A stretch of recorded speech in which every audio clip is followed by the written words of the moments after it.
Hey guys, it's Emily, the Crazy Worm Lady. I am here today with the 3-way composter for an update. If you recall last week, our red wiggler chamber in the middle was loaded with cocoons, which was super exciting. We fed them a piece of banana. It's our European nightcrawlers on the left and the African nightcrawlers on the right. And I'm going to do the same thing that we did last week. I'll first show you kind of in front of the windows here. They really don't come out during the day in front of them because of the light, although you can see some red wigglers here in the middle. And I see a couple potworms, so I'll need to be careful about acidity factor. But yeah, I'm gonna do the same thing, empty each chamber out one at a time. We'll take a look what's going on inside and decide if we're gonna feed or just leave them another week. I definitely think it could benefit from some more bedding, if nothing else. So let's get started with the European nightcrawlers, and we'll take it from there. So the European nightcrawlers here, I will say that the bin stinks. I don't know if I just fed too much. It doesn't smell sour like anaerobic, and these castings are definitely moist, but they're not like dripping wet or soggy, but I don't know, something smells a little bit off. My finger just went into the banana. I'm seeing a lot of mites, which are not my favorite. But I'm also not immediately seeing any cocoons, which isn't necessarily a sign that anything is wrong, but just wanted to give it a quick once over, see if I could find anything exciting for us today. But these guys might not deliver, just not quite sure. I have a feeling we'll still have a lot of cocoons in our red wigglers, but the Euros seem to be kind of taking their time. But they do look healthy. Like I said, I was a little concerned because of the smell. But in small, like, enclosed systems like this, I don't think that's completely to be unexpected because it's very hard to keep it well aerated. So it's just one of those things you have to run much drier than you would think in order to maintain a good moisture content throughout. So I'm going to mix this up. All of this newspaper that we had put on top is matted down significantly. This is that paper towel as well. So I want to mix this all up, and I'm just going to loosely put it back into the chamber. But I am going to put the paper towel pieces at the bottom, again, because it will allow air to more easily flow to the bottom, even if things up top get a little compact. So I'll do that real quick, and we'll hop over to the red wigglers.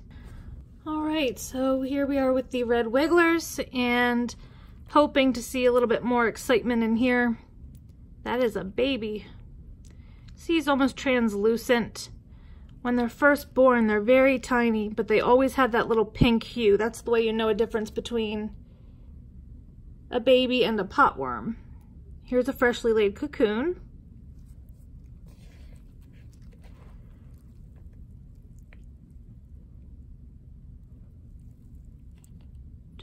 There's a cocoon down in there. That's that piece of banana, and they're all inside there. The worms are just, in this particular chamber, just doing really, really well. Cocoon. That looks fantastic.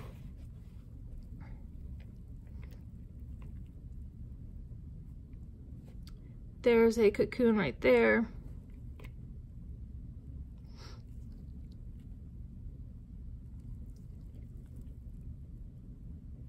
I'm serious, guys. This particular chamber in here is just really exciting for me to, you know, kind of go through, because these guys are actually going to town reproducing for us, which is very fun. But all the way around, just looking really, really nice. Those castings, you know, look much darker black, so you know that they're starting to process the food pretty efficiently. And there's a kind of orangish cocoon right there, so getting a little bit more mature. There's a fresh cocoon down there. Just blowing me away. There's one down there. So I'm going to get these guys added back in and we will finally end off with our African nightcrawlers. Okay guys, so finally we are here with the African nightcrawlers. I did want to say I really quickly noticed when I was putting the European nightcrawlers back a small,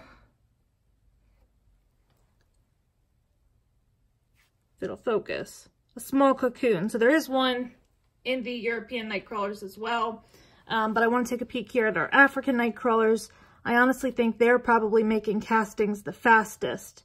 I took my time taking these guys out today because they've been dropping their tails on me. If you saw my video the other day, it's pretty creepy, but they drop their tails in a defense mechanism to distract predators if they think they're going to be attacked or tried to be eaten. So this guy looks nice and healthy. He has not shed his tail on me. I'm going to put him back. I'm just going to put these guys, some of these guys back as I look at them so that I don't stress them out too much. I definitely was sad to think that I was stressing my worms in any way. I first noticed it the other day when I was filming my update for the carbon only bin, and I was turning the bin up a lot and they had just been moved to that bin, and I think that might have been the culprit. But if you haven't seen that video, please check it out. It was the last video I uploaded, and I'll also add it at the end of this video so you can click on it and go check it out. But all in all, these other two chambers, the red wigglers and the African nightcrawlers, do not smell like that European nightcrawler chamber did. Not exactly sure what that's an indication of, but just something worth noting. So I'm going to take these paper towel pieces because I'm trying to put these bins back together the same way I took them apart so that the paper towel can allow for some air to get to the bottom.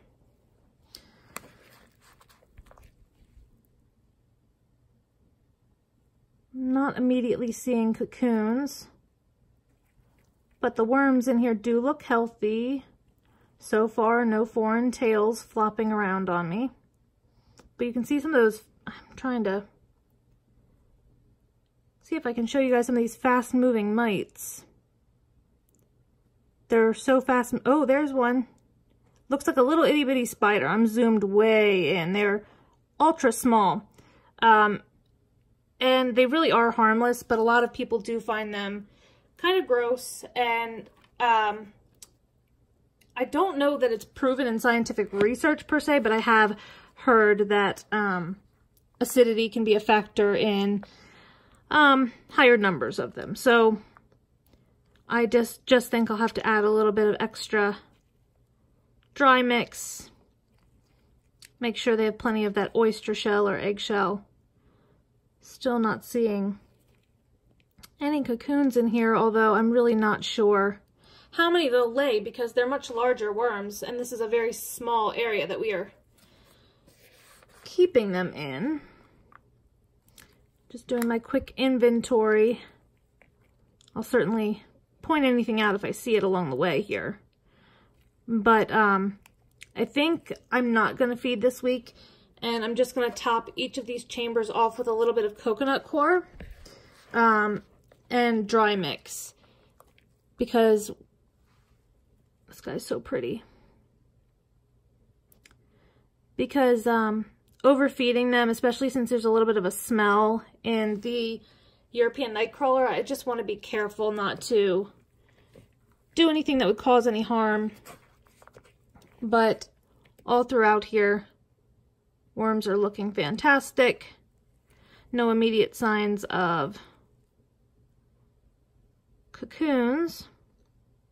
But I think this will be our update for this week. So, like I said, I'm going to see if I can move this so we can see a little bit better. These chambers get quite full. We have very little space left at the top. So I'm just going to very loosely put dry or dry-ish coconut coir there.